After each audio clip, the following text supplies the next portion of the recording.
The automatic hospital doors hissed open, and the rhythmic echo of hurried footsteps shattered the morning stillness of the lobby.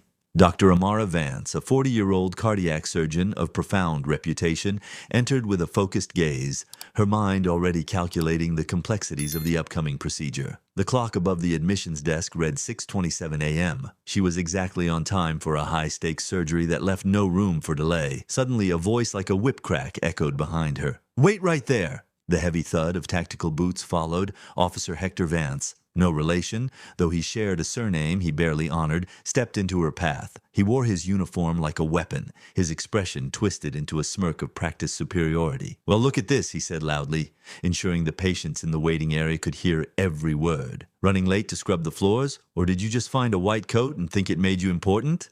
Amara didn't stop. She didn't have time for the fragile ego of a man looking for a target. This indifference, however, was a catalyst for his rage.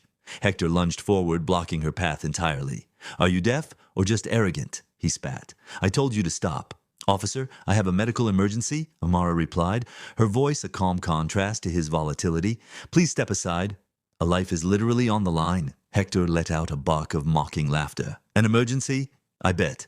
More like you're trying to sneak away after lifting something from a patient's room.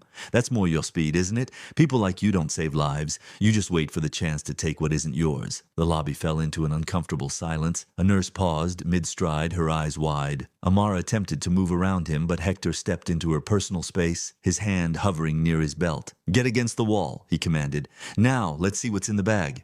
"This is illegal," Amara said, her voice rising in steady indignation. "You are obstructing a surgeon during a critical window. If I'm not in that operating room in 10 minutes, the consequences will be fatal." "The only consequence here is for you," Hector countered. He reached out and violently snatched her professional bag, dumping its contents onto the linoleum floor. Keys, a stethoscope, surgical notes, and her hospital credentials tumbled out. He didn't even glance at the ID. "Always the same story. You get caught and suddenly you're the most important person in the building? It isn't about me." Amara's voice finally trembled, not with fear, but with the sheer weight of the clock ticking in her head.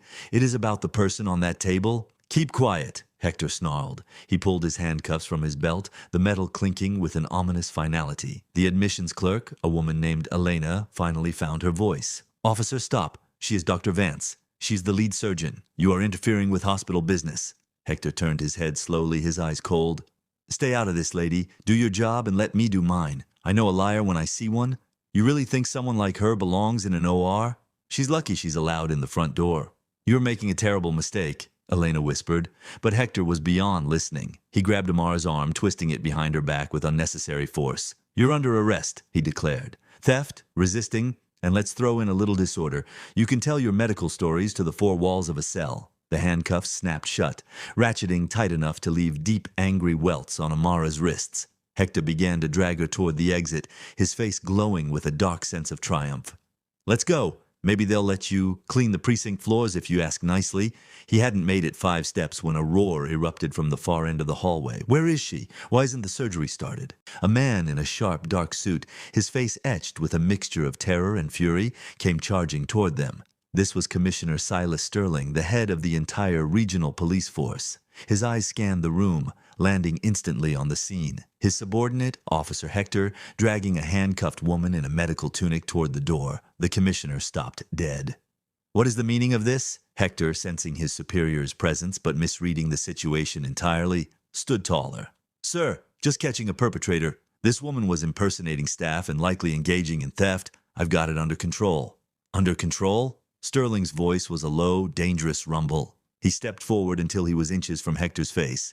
"Do you have any idea who that woman is?" "She's a suspect, sir. She's the only person in this state with the skill to perform the bypass my mother needs at this very second," Sterling shouted, his composure snapping. "I handpicked her because 3 other surgeons said the case was too risky. And you have her in chains?" The color drained from Hector's face. His hand, still gripping Amara's arm, began to shake. I saw her running, sir."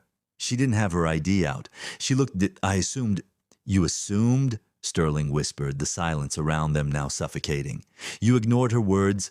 You ignored the staff and you ignored the law because you wanted to feel big by making her feel small. Amara looked at the commissioner, her face a mask of professional stoicism despite the pain in her arms. Commissioner, we have lost 12 minutes. The window of viability is closing. Sterling turned to Hector, his eyes blazing. Unlock those, now, or I will strip that badge off your chest before she even hits the hallway. Hector's fingers fumbled with the key. The metal clattered as the cuffs fell away. Amara immediately began rubbing her wrists, her mind already shifting back to the surgical theater. Doctor, please, Sterling pleaded, his voice cracking.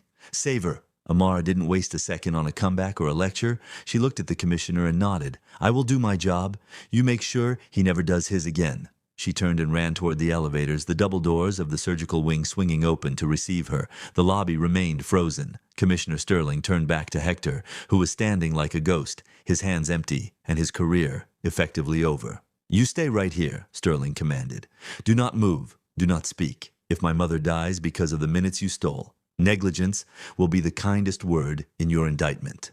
The hours that followed were a grueling test of endurance. In the waiting room, the commissioner sat with his head in his hands, the weight of his mother's life and the shame of his department's conduct resting heavy on his shoulders. In the operating room, Amara worked with a precision that bordered on the miraculous. She ignored the throbbing in her wrists and the sting of the insults that had been hurled at her. In the OR, she wasn't a victim or a suspect. She was a sovereign power over life and death. Inside the sterile environment, the monitors beeped a steady, precarious rhythm. Amara's hands, steady as stone, repaired the damage. She worked through the complications caused by the delayed start, her team moving in a synchronized dance of desperation and skill. Back in the lobby, Hector was no longer standing. He had slumped into a chair, guarded by two other officers who had arrived on the scene. The arrogance was gone, replaced by the hollow realization that his prejudice had not only ruined a woman's morning, but had nearly cost the life of the person who signed his paychecks. Finally, at 11:45 a.m., the surgical doors opened. Amara emerged, her face pale with exhaustion, her surgical cap pushed back.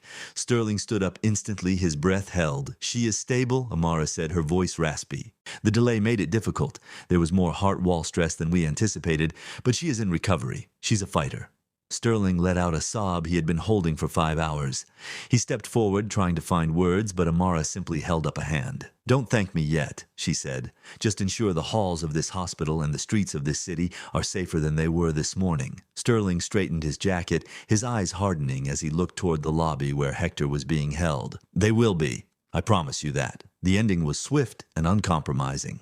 Hector was not merely suspended, he was terminated for cause, facing a litany of charges including civil rights violations and official misconduct.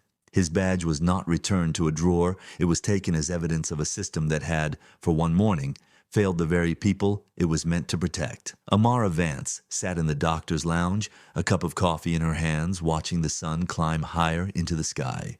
She had saved a life, maintained her dignity, and watched as the scales of justice finally tipped in the right direction. The marks on her wrists would fade, but the victory she won that day, for herself and for every person Hector had ever looked down upon, was permanent. As she prepared to head home, she passed the lobby one last time. It was quiet now. The automatic doors opened for her, and she walked out into the light, a healer who had survived the storm.